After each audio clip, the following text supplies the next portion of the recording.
Başladık. Bu metodikamızın mazmuni shundan iborat. Qo'limda 2 xil rangli kartochka bor. Siz rangli kartochkalarni har kimga bittadan berib chiqaman. Bu yashil kartochkalarimizda savollar bor.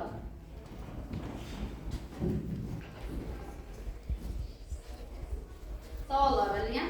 Yana kartochkalarimizda javob bor. Hozir javoblar yozilgan kartochkalar, qizil kartochkalar o'rtada aylangan holatda turadi. Qizlarimiz turadi. Savol yozilgan kartochkalarimiz navbat bilan aylanib yo'q. Taraf kartochkalar o'rtada turadi. Savol yozilgan kartochkalar masalan, tish qanday vazifa bajaradi degan savol bor.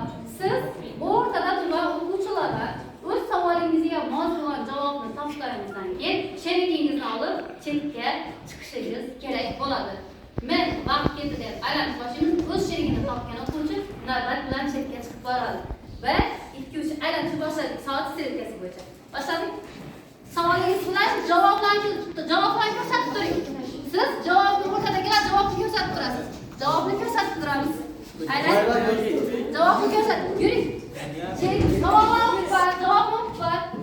Qara, javobni qarab boramiz. Ovqat maydalash, oshqozon sig'imi 2,5 litr.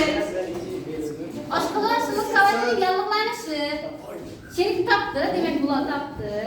Savolimiz bir kunda necha marta ovqat ovqatimiz 3-4 marta. Demak, bu juftligimiz bir-birini topishdi. Ikkinchi juftlik qani? Kim? Siz. Savolingiz ishtamiz. Oshqozonda ovqat qancha vaqt turadi?